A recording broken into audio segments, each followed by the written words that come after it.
नमस्कार दोस्तों आज की इस वीडियो में हम बात करने वाले हैं कि आप में से बहुत सारे लोग यह जानते होंगे कि पीएफ के पैसे पर इंटरेस्ट मिलता है और यह भी जानते होंगे कि इस साल हमारे पीएफ के पैसे पर कितना % ब्याज मिलने वाला है। लेकिन इंटरेस्ट को लेकर कुछ बातें जो आप लोगों में से बहुत सारे लोगों को पता नहीं होगा, जैसे कि इंटरेस्ट का पैसा एम्प्लॉय शेयर पर मिलता है या एम्प्लॉयर शेयर पर मिलता है या पेंशन पर मिलता है। अगर आपके एम्प्लॉयर ने आपका कंट्रीब्यूशन लेट जमा कराया तो क्या आपको उस पैसे पर ब्याज मिलेगा या नहीं मिलेगा। अगर आपने साल के बीच में अपना पीएफ अकाउंट से एडवांस निकाल लिया या पीएफ का पैसा ट्रांसफ़र कर लिया तो क्या आपको इंटरेस्ट मिलेगा या नहीं मिलेगा। और जो सबसे ज़रूरी बात है, नौकरी छोड़ने के कितने दिनों के बाद तक आपका पीएफ अकाउंट में पड़े पैसे पर ब्याज मिलता रहता है।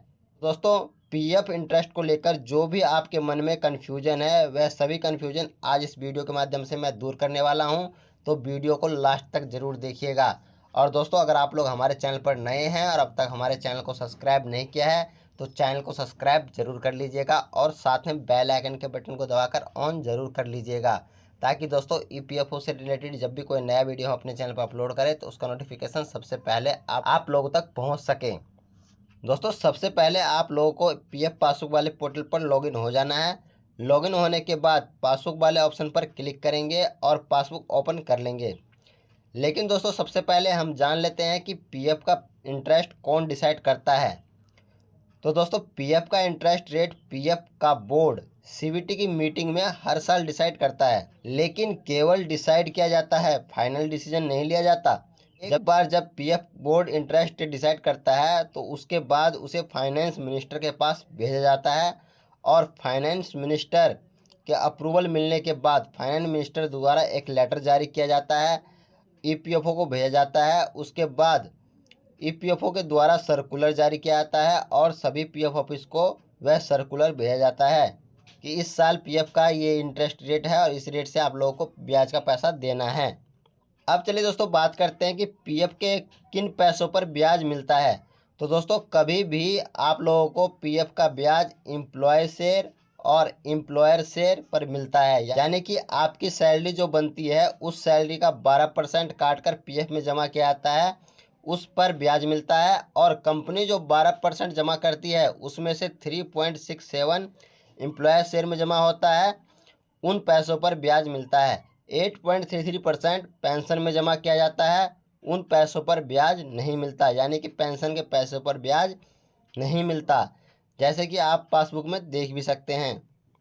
अब दोस्तों, बात करते हैं कि ब्याज का पैसा कौन से महीने में मिलता है। तो दोस्तों, आपकी जानकारी के लिए बता दें कि पीएफ एक मंथ पीछे चलता है, यानी कि हमारा वेज मंथ जो है अप्रैल से लेकर मार्च तक होता है, लेकिन पीएफ में मार्च से लेकर फरवरी तक का इंटरेस्ट कैलकुलेट किया जाता है, यानी कि पीएफ का वेज मंथ एक महीने पीछे चलता है, फरवरी तक। अब दोस्तों, बात करते हैं कि पीएफ का इंटरेस्ट किन अकाउंट पर मिलता है। तो दोस्तों, पीएफ का इंटरेस्ट उन सभी अकाउंट पर मिलता है जो इनऑपरेटिव ना हो। अब दोस्तों, इनऑपरेटिव अकाउंट क्या है, तो इसकी जानकारी ईपीएफओ ने पैराग्राफ 72 में दी है। इसके 4 नियम होते हैं, ये 4 कारण है, इन 4 कारणों से इनऑपरेटिव अकाउंट हो जाता है।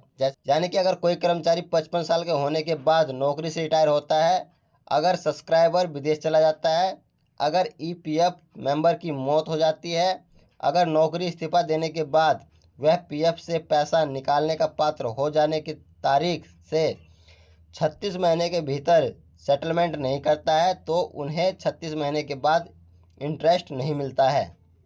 अब दोस्तों, बात करते हैं कि अगर आपने फाइनेंशियल ईयर से पहले अपना पीएफ का पैसा निकाल लिया या पीएफ का पैसा ट्रांसफ़र कर लिया तो उस समय में इंटरेस्ट के पैसे का क्या होगा, हमें इंटरेस्ट मिलेगा या नहीं मिलेगा।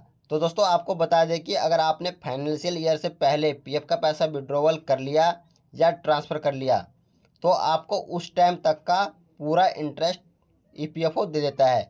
अगर आप विड्रॉवल करते हैं तो आपके बैंक अकाउंट में जो अमाउंट आएगा उसमें जुड़कर ब्याज का पैसा मिल जाएगा, या फिर अगर आपने पीएफ का पैसा ट्रांसफ़र किया है तो आपके पासबुक में इंटरेस्ट शो होने लग जाएगा। जो पीएफ का पासबुक है उसमें आपको ट्रांसफ़र जो आपने क्लेम किया वहाँ पे इंटरेस्ट शो होने लग जाएगा। अब दोस्तों बात आता है कि इस साल का इंटरेस्ट ईपीएफओ द्वारा घोषित ही नहीं किया गया है और इस बीच में अगर हम पीएफ का पैसा विड्रॉवल करते हैं या पीएफ का पैसा ट्रांसफ़र करते हैं तो दोस्तों ऐसे केस में आप लोगों को जो पिछले साल का इंटरेस्ट रेट तय किया गया था ईपीएफओ द्वारा, उस इंटरेस्ट रेट के हिसाब से आपको इंटरेस्ट मिलेगा। एग्जाम्पल के लिए यह वीडियो मैं 2024 में बना रहा हूं, तो अभी तक 2024 और 25 के लिए इंटरेस्ट रेट की घोषणा नहीं की गई है। तो दोस्तों अगर मैं इस टाइम में पीएफ का पैसा विड्रॉवल करूंगा या ट्रांसफ़र करूंगा तो हमें जो इंटरेस्ट मिलेगा वो पिछली साल यानी कि 2023 में जो इंटरेस्ट रेट था उसके हिसाब से हमें इंटरेस्ट दिया जाएगा। अब दोस्तों यहाँ पे ईपीएफओ का एक अजीब रूल है।